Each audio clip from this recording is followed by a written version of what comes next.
What I'm about to tell you will shake the WNBA to its core. 3 games left in the regular season, 1 superstar missing, and a decision that could define an entire franchise's future. The phone call every Indiana Fever fan dreaded just came in.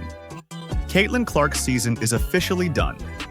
After 2 months of hoping, waiting, and watching from the sidelines, the Fever have confirmed what we all feared.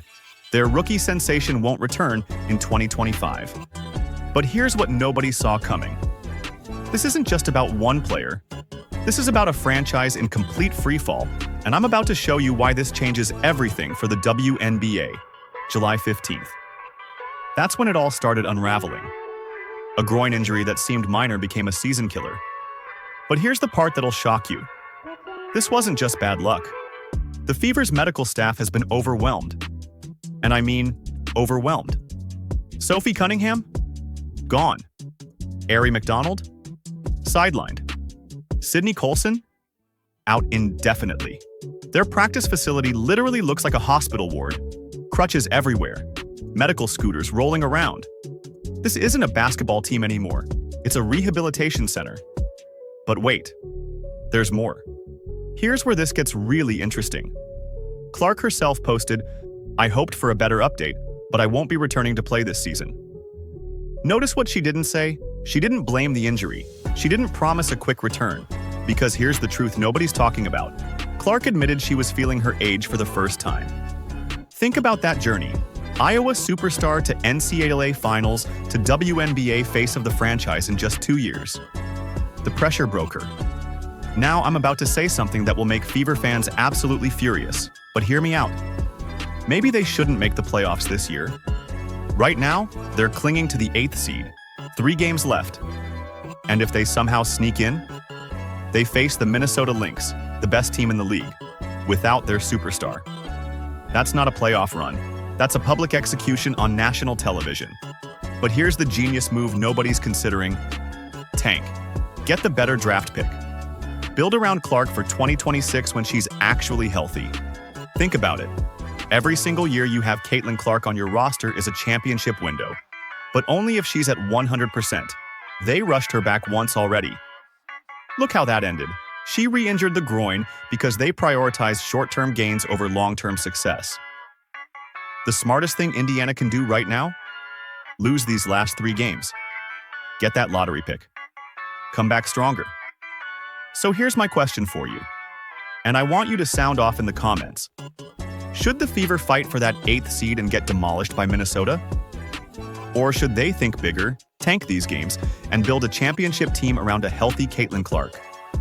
Because mark my words, when she comes back in 2026, fully healthy and hungrier than ever, the entire WNBA better watch out. What happens when one team completely destroys another 5 times in a row? What happens when a superstar gets suspended by her own team? And what happens when the biggest rivalry in women's basketball becomes a one-sided beatdown? I'm about to show you the most lopsided domination in WNBA history and the shocking drama that's tearing apart the Chicago Sky. The Indiana Fever just demolished the Chicago Sky again.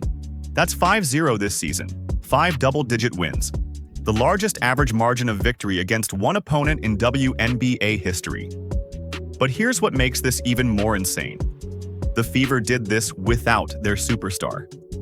Caitlin Clark, sitting on the bench, officially ruled out for the season. Their practice facility looks like a medical ward, players on crutches and carts everywhere.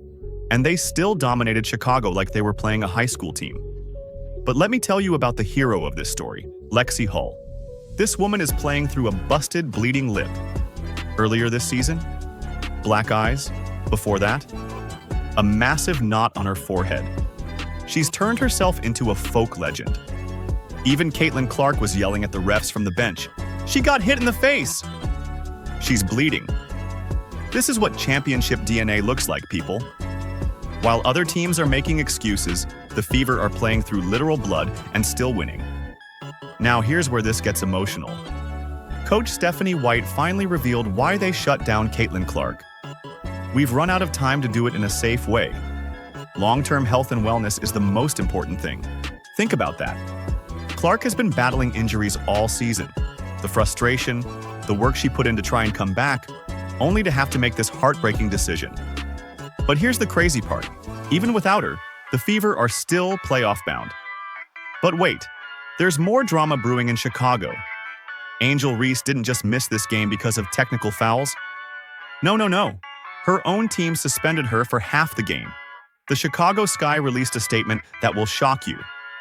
Because of statements detrimental to the team made by Angel Reese during league-mandated media. She called out her coach. She called out her teammates. By name, in front of the media. That's not leadership. That's not what championship players do. Now, some people are saying Reese was set up, that this was some kind of hit piece by the media. Are you kidding me? She said the words. She chose to blast her team publicly. There's no conspiracy here, just bad judgment. And here's my prediction. Angel Reese won't be in a Chicago Sky uniform next season. Mark my words. Look at the contrast here. On one side, you have Indiana, players bleeding on the court, fighting through injuries, supporting each other even when their superstar is sidelined. On the other side, Chicago is imploding from within. Suspensions, call-outs, drama. This is why one team is heading to the playoffs and the other is heading home. Culture beats talent every single time. So here's my question. Is this the end of the Clark versus Reese rivalry as we know it? Will Chicago blow up their roster? And can anyone stop this Fever team when they get Clark back next season? Drop your predictions in the comments below, smash that subscribe button, and let me know. Which team would you rather be a part of right now? Because after watching this, I know my answer.